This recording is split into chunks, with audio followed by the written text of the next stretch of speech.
So you guys didn't tune in to last season? Make sure you tune into this season. I got all cleaned up for you guys at home. I don't look like the homeless bum anymore.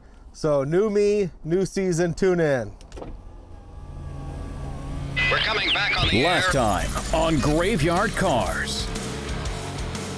I need help in that shop. I need somebody to help me QC. So I'll take this. This sounds good. This was great. Okay. Graveyard Carz is going animated. Edit this! We ready to get going? Whoa, what do you mean you didn't paint it? Beautiful replica of an original Barracuda Grand Coupe. Bam! One of only 8 ever made. Nothing will happen to you as long as you don't get between me and Christine. On this episode, we just moved around the next car for disassembly. 1970 Cuda. I don't remember exactly, but I thought I was told that this is a numbers matching car. Okay. Like I say, I hope this situation is not what it's looking like. Looking good. They're coming to get you, Barbara. in Springfield, Oregon, dead Mopar muscle cars are coming back to life.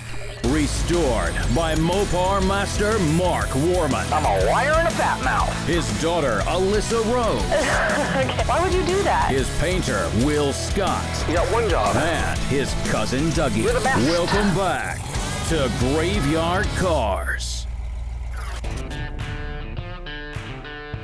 My name is Mark Warman, and I own Graveyard Carz. We're the #1 Mopar restoration shop in the world. We restore Chrysler muscle cars back to the way they were on the assembly line. My name's Alyssa Rose. I work here at Graveyard Carz. Other than being Mark Warman's daughter, I run our parts room. I also head up our QC department, and I do any other minute tasks that needs to be done. I'm Will Scott. I'm the painter here at Graveyard Carz. I do all the paint work, oversee the body work, the metal work a little bit, kind of run the back half of the shop, so to speak. Okay, so I'm Doug, Mark's cousin Dougie. I'm My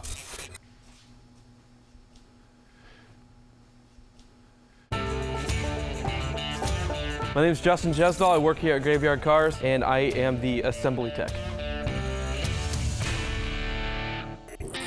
The Chrysler muscle car is without a doubt the most collectible American muscle car on the planet today. Some versions selling as much as $3.5 million. When these cars came out 50 years ago, they were bold. They were bold in their styling, and they were bold in their engines. Chrysler offered such a wide variety of muscle cars. One was bound to suit your personality. And that's why today there are so many different variations, so many different classes, and such collectability, because it allowed you to be you.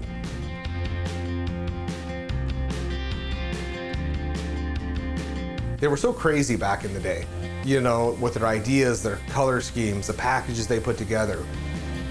Nobody else came close to it. They're just so unique in every aspect, and just the engines, you know, the historic 426 Hemi, the 440 Magnums.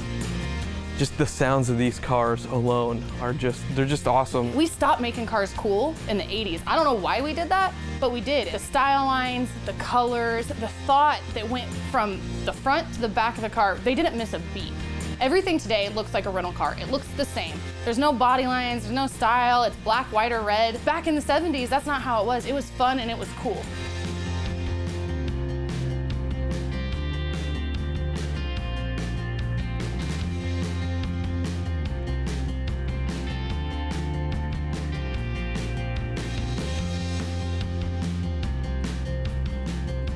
Will Scott has worked with me for over 2 decades, most of his adult life. As lead painter, Will is responsible to make sure that the body work is done correctly. The primer work, the jam work, the top coating of the base coat, clear coat, or single stage paint. Everything has to be perfect before it can get moved over to the assembly shop. When that car does roll from the paint shop into the assembly shop, each and every time is my proudest moment. Will does a great job, and he's part of our family.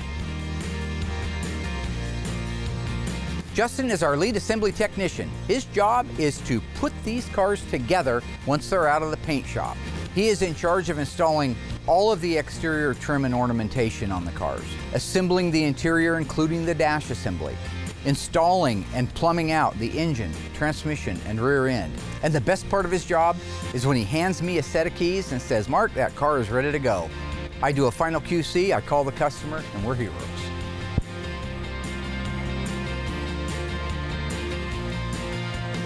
Doug Oldham is my cousin and my friend. We call him Cousin Dougie. His job is to rebuild, assemble, and detail to OEM standards the engine, transmission, rear axle assembly, drive shaft, and front suspension. And I can tell you, after 35 years of employing technicians, he is the best one I've ever worked with. I trust him with my cars. I would trust him with my life.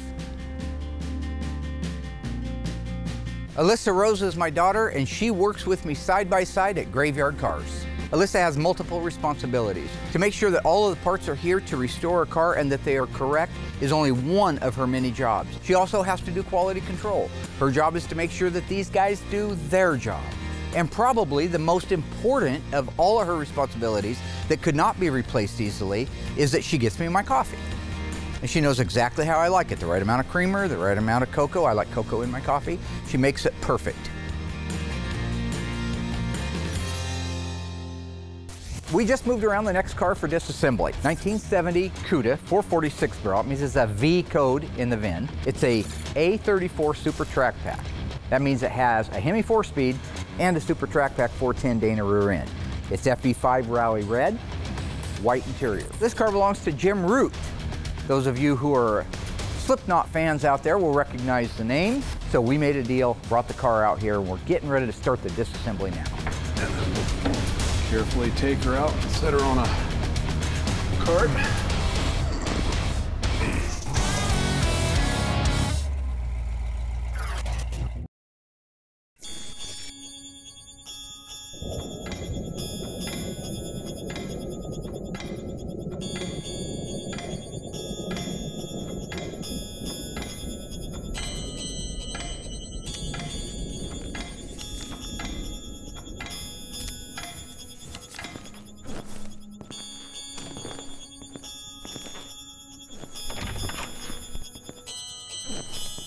Do you think they'll come, sir?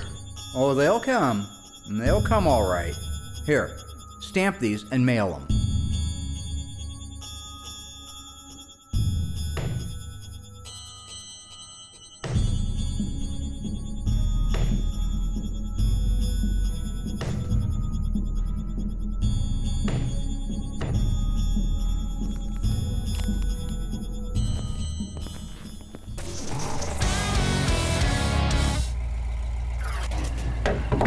Eli, did you notice these Allen screws holding the wiper arms in? Not until you pointed them out. You think that's factory? Probably not. Probably not. They're not. They're not factory. Somebody put some real custom little screws in there to hold the wiper arms in. So the E-body cars, arguably the most collectible ones on the planet, the 1970 Cuda, 1971 Cuda, 1970, 1971 Challenger RT models, typically speaking, very collectible. They have a soft spot in a lot of hearts. They have a special soft spot here because we've done quite a few of them. And I know we get some crap for it because why are you always working on E-bodies? What about an A-body? Well, E-bodies aren't worth any money. So when I start working on this car, especially this is an FE5 Rally Red car. So I go back to the last FE5 Rally Red car, which was Mark and Elena Daly's car, the little 70 Cuda. If memory serves right, I think Elena was surprising Mark for his 50th birthday by reaching out to me and having us restore the car that they had had for quite some time. And I think they had had some issues with some previous restoration shops. So when they made the connection with me, and this goes back to like season 3 or so of 2 or 3 of Graveyard Carz, back in the early days. This was a nice little car. What they wanted when it was completely finished was a 1970 Cuda in FE5 Rally Red with 383 automatic. Now they made some modifications to it. He wanted it a little bit lower to the ground, so we did that. The interior, we had Instrument Specialties had done the dash on it.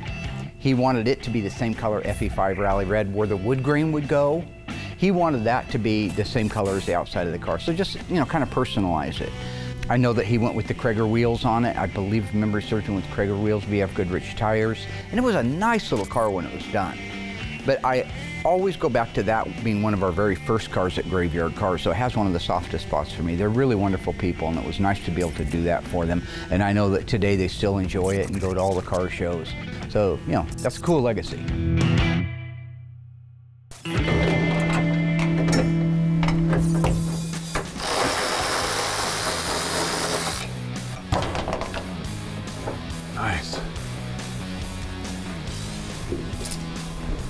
I'm having a pretty special day today, taking apart one of my very favorite cars, 70 Barracuda 446 pack.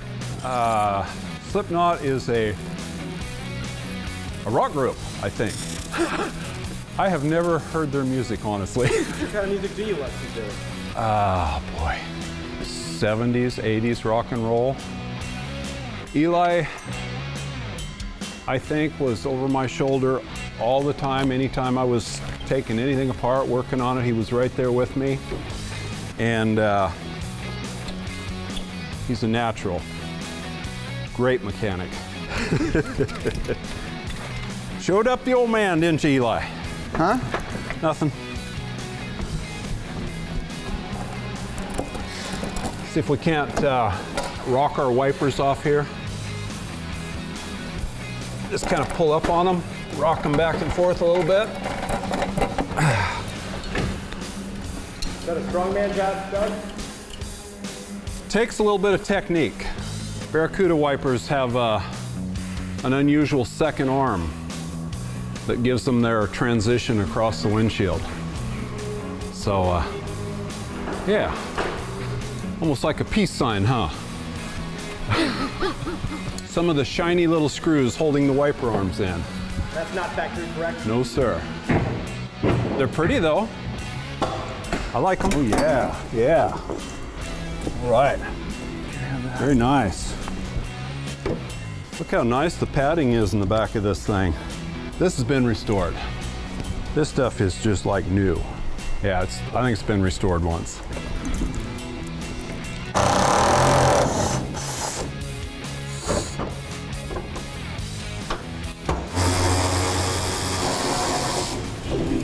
Barracuda trunk lock assembly, all in one piece. Yeah. Okay, so this car has obviously been restored one time. And since it hasn't been that many years since it was done, it's a lot easier to work on something like this because everything is still pretty fresh compared to most of the original cars that we work on, which have been sitting for, I lost track how many years. Those are hard to work on. Everything's rusted really bad. And this stuff's pretty fresh. So this is kind of nice.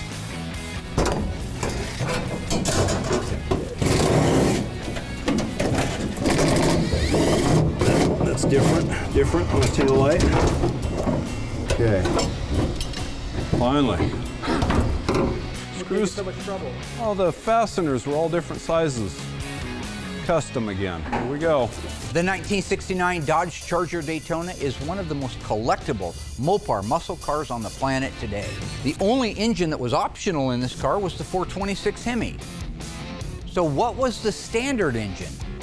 Was it the 383 Magnum, the 440 Magnum, or the 446 pack? Stay tuned after the break and I'll give you the answer.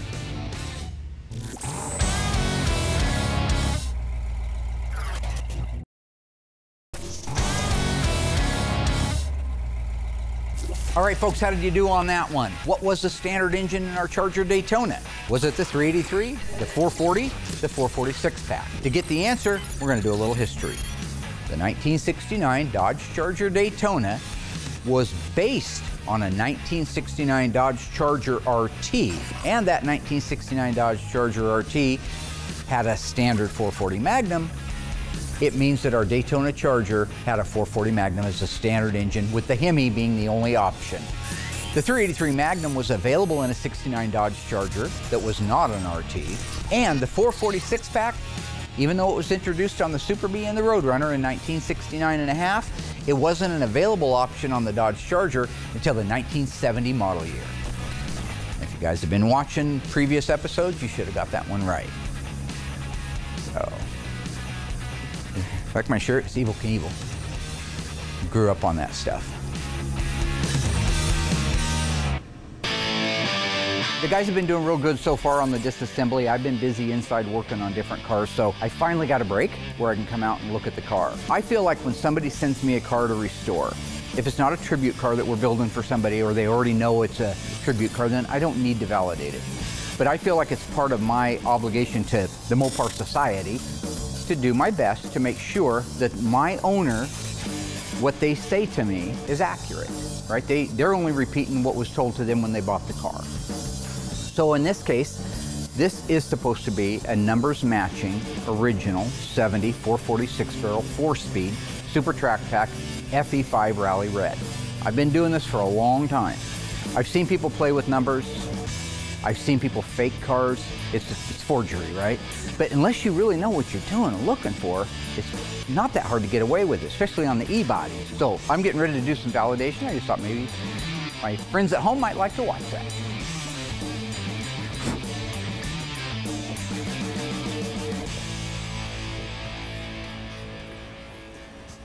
So another cherished family member at Graveyard Cars is the 1971 Cuda 344 speed that we did, again, back in probably around season 3. This was the car that the owner who bought it wanted it to look like the Phantasm movie car, but not exactly. So we didn't follow the doctrine exactly everywhere. Like we didn't cut a hole in the roof and make it a sunroof that could get kicked out and you could shoot the tall man out of. The flares in the original car, the rear quarter panels were flared. I talked to Don Coscarelli about that. It was actually Thornberry's brother that did the flaring and the pinstriping, I think, on that. This was a numbers matching 344 speed car, but it started life as a tawny gold car. Not the most famous color in the world. So we did a color change on it, made it black, put a black top. We added louvers. Obviously, the original Phantasm car didn't have louvers. But this is a really neat car, and where it came from was it was my car. I had actually bought it from one of our former employees, our nemesis, Chip's cousin, sold me that car. And so I sold it to the customer and built it for him. But the funnest part for me on that was having Don Coscarelli, the director of the movie. He's so much like me in so many ways that he's like self-made, and he just had to fight tooth and nail for everything that he got. But he made a movie on a very small budget, and it's a successful cult classic today. We got to meet Michael Baldwin, Michael Baldwin. He came out, and so they even drove the car around. That was a kick in the pants. Don is an interesting guy because you would not know just to meet him that he's like this diehard Mopar lover. It's been a really great day here at Graveyard Cars. Having Don and Michael up has just been such a cool treat for everybody. I know we got a lot of signatures, told some good stories. I learned a lot about the backstory on Phantasm.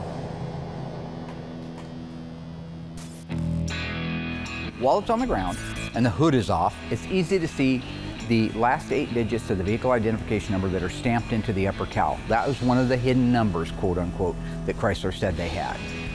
They're supposed to match the title, the dash, the door, and the core support. Then I'm going to check the core support to make sure that those numbers match. If they match, that's great. I need to make sure that those panels started life on that car. So on the outside looking at it, the numbers actually match the last 8. So if you go here, B, that's the first letter right here, that's where the car was built, Hamtramck, Michigan, 1970. This is the serial number of the car, 178673. So if you go over here to the dash vehicle identification number, here you have the full vehicle identification number, B, Barracuda, S, special, meaning a Cuda, 23 two-door hardtop, V, 390 horsepower, 446 barrel engine, and now we pick up with the numbers that are in the upper cowl. 0 for 70, B for Hamtramck, 178673. That means that this tag and this cowl started life at the same time at the same place. What I need to make sure of is that the bottom of these numbers look clean.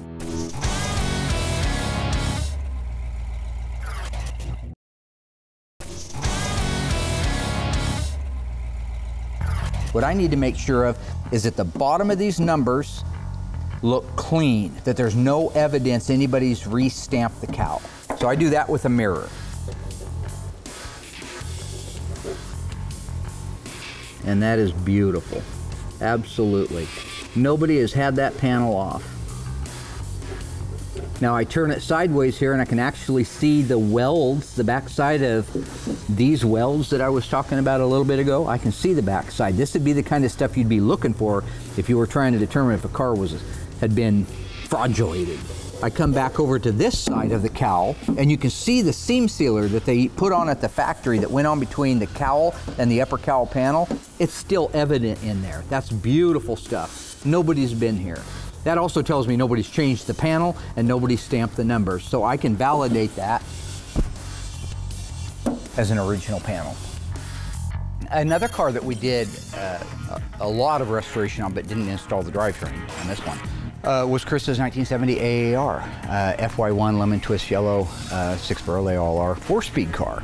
And I had made a deal with him to do just the body and paint on that car.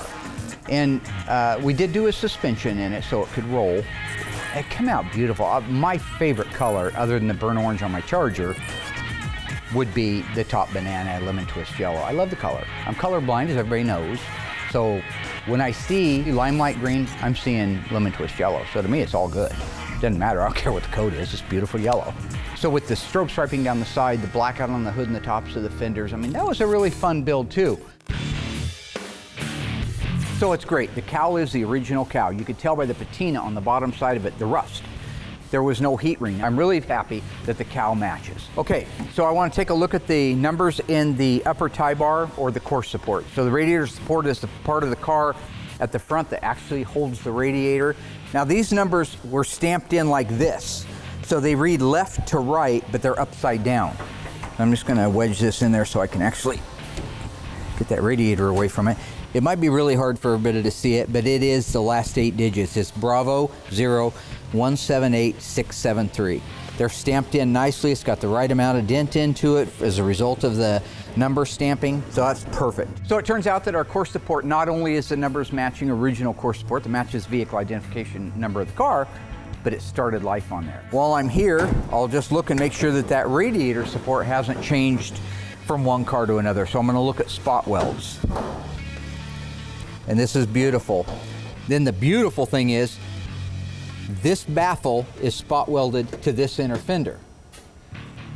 I look down there and I see the factory spot welds. This is not gonna show up well on camera, but come on over here and I'll show you at least one. I'll show you at least one. It's great when you look around and you can see that the spot welds that hold the upper radiator support and lower radiator support to the frame rail and to the inner fenders are all original unmolested spot welds. Our unit will duplicate a spot weld, but we don't have the exact same size. So you really got to be worth your salt to know the difference between our spot welds and the factory. But that's what they pay me for. So I believe that this apron started life on this car with this radiator support and that upper cowl panel. So everything from this windshield forward started life on this car. And that's a good thing. One gentleman that reached out to me had a burnt orange FK5, one of my favorite colors, 446 barrel 4-speed car. Really a neat car. He had had it a long time, had drug it around with him for a long time, had done some work to it, but got to that same hopeless point that so many people do. And so he reached out and talked to me about doing just the body and paint work on it, which in this particular case would include, you do all the body and paint, you put the windows in the car and make sure that they roll up and down the seat. You have to do the headliner in the car. We call it kind of watertight. Making sure that the things that, when it gets home, he just needs to bolt the car together, not deal with things like a headliner that won't go in or a back glass that doesn't fit. We take care of all that stuff here. But that car was beautiful, and it was really kind of a plain outside. It was a shaker car, but all it had really its claim to fame was the black hockey stick stripe. Otherwise, it was just a lot of burnt orange. For me, it's great. And I think it was a beautiful car. It's so rich. It takes on a different profile in my mind. It kind of goes from that raw, brutal muscle car over to more of a luxurious muscle car. So yeah, that was another car that we did.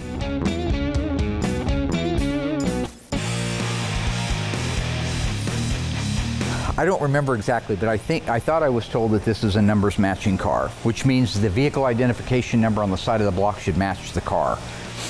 We can't look at that yet till we get the car up in the air, but there is a pad on the top of these 440s that you can look at that have some alphanumeric codes on them that at least clue you if you're in the right area. I'll explain in a minute once I look.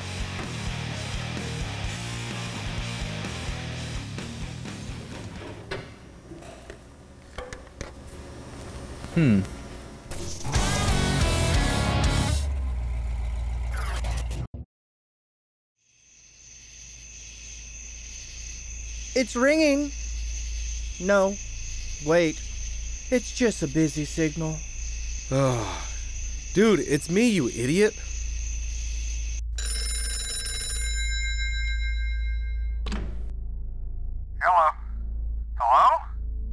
Hello, anybody there? Thank goodness. Tell him we're not gonna make it. What the? He hung up on me. Did anybody answer? I swear I heard somebody. And then they just hung up on me. Really? What did it sound like? Click. Idiot.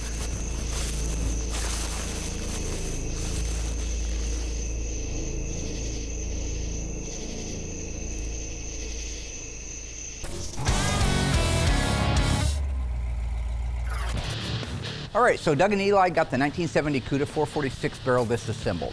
So what I want to do now is go on the underside of it. I've already validated that the cowl and the core support numbers match the vehicle identification number, and they started life on that car. Those are good things, but there are other markers, DNA markers if you will, that will validate if that car's a real at least 440 car. And I'll explain more of that once I actually get underneath there. So we're going to start up here at the very front corner. So this right here is the piece of steel that makes up the torque box or the subframe connector. It is in place where it should be. It ties together the rocker, the cowl panel extension, and the frame rail itself. Here I'm looking at the weld. See that sporadic weld right there, but there's nothing in there? Weld, weld, weld. But when I look at it, it looks like every one I've ever worked on. They're kind of crappy welds, they're not consistent. I've come up to these and I've seen a solid bead of weld around it, all pretty. That's not right. This is right. So let's take a look at the back. These are the rear subframe connectors. In this case, all the factory stitching is in place. Terrible welds, bulky, hit and miss. Very, very factory. The other thing you see on this side and on the other side is a leaf spring hanger reinforcement. That went with all 440 cars. So if you had this, Mark, you're wrong. you also had these. It supported the front of the hanger to be able to handle the extra torque that would be going through the drivetrain into the rear end and twisting things around. The last one to check right over here, I expect nothing except the same. No replacement, these are factory torque boxes. Now just one last quick note is if you were working on a 70 or 71 Cuda or Challenger 426 Hemi car, if you had the Hemi option, you would also have a reinforcement plate that welded right here where the pinion snubber goes up and impacts. This doesn't have it because it's just a 440 and they didn't think it was required. But if it was a Hemi, you would have that plate right there. It's not there, that's good, it shouldn't be there. Another really cool Barracuda 71 belonged to a young man up out of Portland area. He wanted it to look exactly like a 446 barrel shaker hood 71 Cuda, but with us just doing the body and the paint on it. But we took the car apart, we stripped it, we dipped it, came back, we replaced the necessary sheet metal on it, and we began to build out a complete 71 appearing Cuda 446 barrel 4-speed car. That car was Winchester Gray, which is truly one of the most popular but underrated colors in the world. When you're talking about the gunmetal gray and then you put the black billboards on it, all the trim, the rear window louvers, that thing really begins to shine. And like I say, it becomes more of a luxurious muscle car in that color. So that's a neat car. We sent that back to him. I think he's still working on putting it together. I haven't seen it on the road or heard anything lately, but fantastic car. Okay, so I know that the car started life as a 446 barrel car. I know it started life as a 4-speed car. What I need to do is validate the numbers on the engine to find out if that's the original one. That's the one that worries me because of the stamps that I saw on the top of it made me think somebody's been there before. All right, folks, speaking about our 1969 Dodge Charger Daytona, I have a question for you. True or false? Due to the back window plug and the poor bodywork, it was required that all Charger Daytonas receive a black vinyl top. Think you know the answer? Stay tuned after the break. We'll find out together.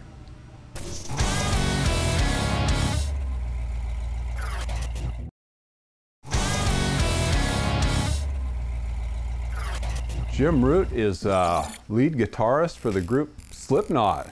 So I also have a 34-year-old son who just loves Slipknot, rock star, and he used to rock out to this music, and he is so envious of Eli and I being able to work on Jim's car, and I mean he is just drooling. He wants to meet this guy so bad. Yeah. Do you think you'll go to any Slipknot concerts with your other son? Me? Yes. Hell yeah. Yeah. Do you ever listen to Slipknot? I have never heard any of his music. Would you like to? Yeah. All right, Doug. All right. This. Thank you. All you gotta do is hit play. Hit play. Hit parade.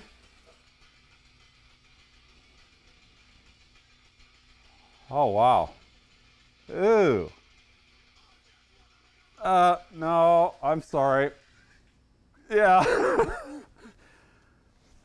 No, I don't think I can do that. No, it's not for everybody. What do you think of Slipknot, Doug? I don't think I can do that.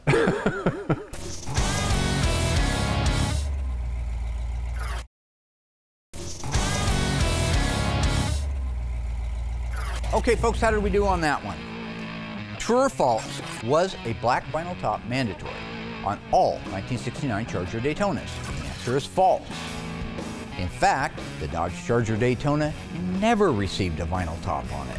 However, because I threw you a little bit of a slick one there, the Plymouth Superbird, the sister to it, that also has a big wing and the nose cone and back window plug, it was mandatory on that car that they all receive a full black vinyl top to cover the multitude of sins that surrounded the back window plug finish work. So, just so you know, they built 503 Dodge Charger Daytonas and 1,920 of the Plymouth Superbirds. So, rattle this off all day. It means nothing to me. Evel Knievel.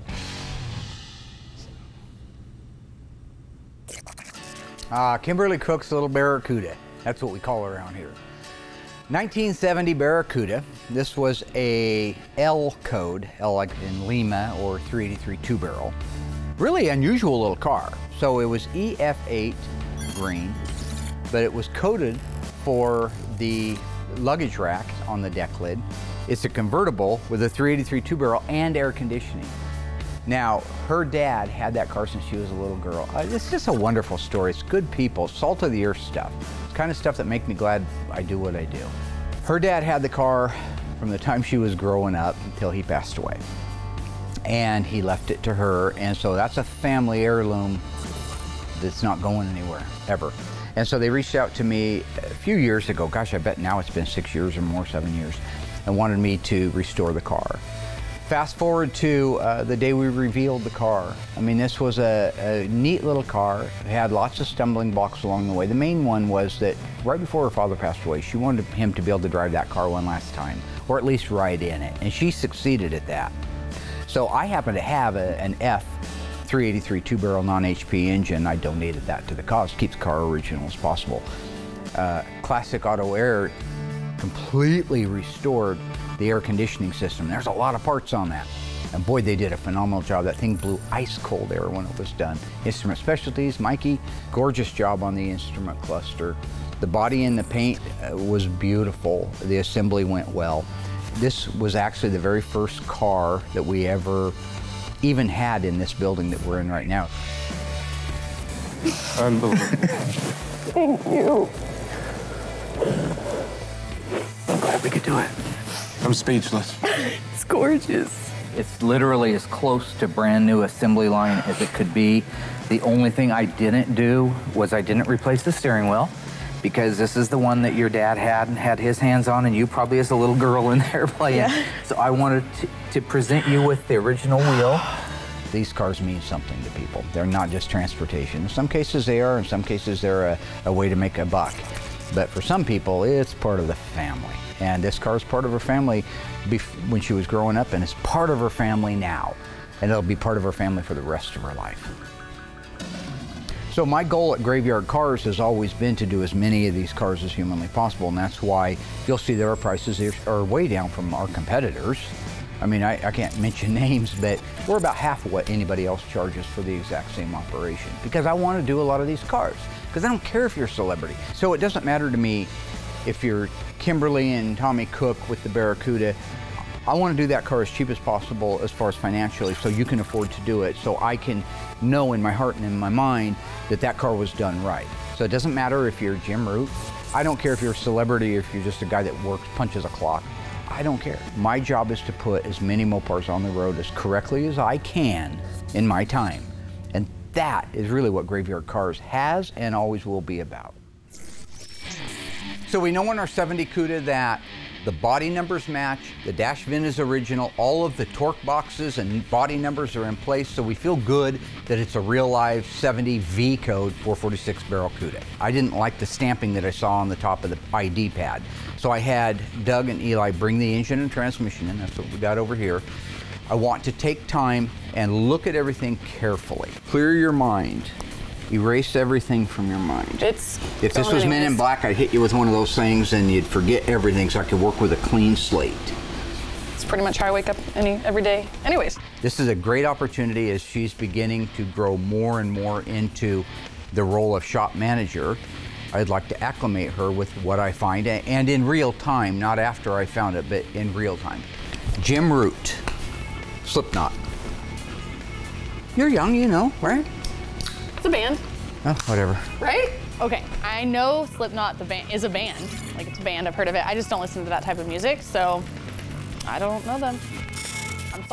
I'm sorry. Okay, I already know that's not gonna go over well, but I don't know. So this is the ID pad that I want to talk about. Okay, so I've got to try to get that orange pin How off. would you determine Look at how that comes off of there in sheets.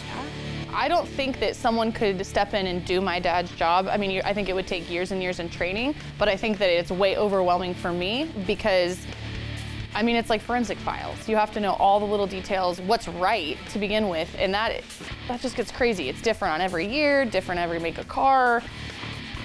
It gets insane, so. Okay, first thing, you see the turquoise paint? Mm-hmm. Yeah. All 440 HPs in 1969, 70, and 71 were orange. Wow. That's a non-high performance engine. They didn't even have the decency to get the paint off of it. Criminals. Yep. So at first glance on the engine, the numbers look fine to me because I don't have a trained eye like my dad does to be able to tell, you know, but just by looking at it if it's wrong or right. Follow the trajectory. Forget the pattern. I'm going to show you big problems with the pattern. That's way too tight of a pattern. See how close the lines are together? Mm-hmm. The factory 10-inch mill was wider apart than that. It's probably a smaller wheel. This is a lot bigger. Oh, bigger. If I follow that all the way out here, it would be about a 24-inch, 18 to 24-inch mill head. They're too close together. That's number one. I know from doing these cars since I was a little kid that font is something that an aftermarket piece of crap punch set made. Okay. So all right. Should have a number right here. Mm-hmm. Then down here in the corner, it should say HP or HP2, high performance first shift or high performance second shift. Well, to me, it sounds like this is probably worst case scenario for us because it sounds like we're dealing with a fraudulent engine, but it's hard to tell because my dad's just neurotic, so everything is like level 10. It'll be obvious visually, but I'm still gonna set this. But then when we compared it to Tony's engine, you could see clear as day how different the font was and the sizes, and all the flaws really came out. 214.214. But you can physically see how much taller these letters are. Let's raise this engine up in the air. Eye height. Oh boy. So when I see that, I'm already getting worried. What's up high doesn't make me happy. Let me look down here. So here you can see it's the July 28th, 1969 casting day. So that's right. We know that the first day of production for 1970 models was August 1st, 1969. So this part's right. They found, probably out of a 70 Chrysler New Yorker, they found a non-HP 440. That's why it was turquoise. But if they're that intelligent, why would they mess up? You know what I mean? It was 2001 and they didn't, nobody knew back then. It seems crazy to me that someone would go through all the effort to create a fraudulent engine when they could put that effort into just like getting a good job and being a good employee and all that, but I don't understand people. I definitely don't understand people after working here. When? See the turquoise? Yeah. Well, that looked, yeah, nice. Take a look at the 3. It's rounded on the top and rounded on the bottom. Come look at this 3. Yeah. See how this one has the flat flag across there and then it goes in? So at first, it might seem overwhelming to be able to tell if an engine is correct or not, but when you start going through all the minute details, like the milling on the engine block and the size of the numbers, if all of them are the same size, because that was something that we ran into with that engine, is that one number would be really large and the next one next to it would seem quite small. So that's a red flag, and all those things add up, and if you see one red flag, keep following the trail, you'll probably find the rest. I think somebody added the 3 and the 8. Look at that 8. The 7 and this 7 and this 1 are the right size. That one, and that one have been put in. Interesting. Little fakery. Call it fakery. So I've got to let him know somebody re-stamped the engine. Okay. This is one of the situations that you don't want to have to call the owner. The numbers, obviously, as I had mentioned, have been stamped in, and not even good. Not a good job. It's a bad forgery. It's a forgery. It's a bad forgery. It's the right date code, but it probably was never an HP engine. There's too much negativity around that engine for me to want to put it back in the car. The stuff that was bolted onto it, like the intake and the exhaust, I can reuse all that. The hardest part from here isn't finding a block, it's calling Jim and letting him know. I would be scared to death to have to make that call. That would not be the call I want to make. But my dad has a way with words. He's really good at delivering really bad news to people and them taking it okay. So I hope that this goes the same way. So I know right now I think he's touring in Europe. So I've got to leave him a message, and I'll try to have a phone call with him later this week, hopefully, to let him know what's going on. I'm hoping he doesn't go ballistic, but if he does, I'm more than happy to give him his money back for the deposit, bolt the car back together, and he could take up legal action if he wanted to. I just don't think he will. I'm willing to find an F440 HP and donate it to the cause because of my big old dumb heart. That's what I do, you know. I believe in getting the cars as close as we can to the factory. If that means I got to reach in my pocket a little bit, that's okay. It's not about the money. Call. That'd be a good job for you. Call him up and give him the bad news. No, I don't even talk to him, no. This is the call only the president can make. Do you know what movie that's from? I don't know what movie that's from. So I've come to realize that my dad has no original material. I made it into my 20s thinking that my dad was really funny and that he has like all these great jokes and like I would repeat them to my friends. And then I realized like he didn't come up with it, that it was like Rush Hour or Tommy Boy or whatever movie it was. And so yeah, my dad's just recycled. It's not. Call only a president can make. So he picks up the phone and he's talking to him and he says, yeah, it's the President JFK. Bye, Dad. Jack. I just walk away. When my dad gets too crazy, the best thing to do is walk away because if he has an audience, then he's gonna perform. Had to tell him, I need you to hold off on this. And he goes, hey, I held off on the Bay of Pigs, man. It was the worst mistake I ever made in my life. Right? But he got him to do it, and that's good. See, there was a lot of manipulation going on there. There was a lot of strategy. John Fitzgerald Kennedy avoided going to war through strategy. What'd you say? What was the question? Cuba.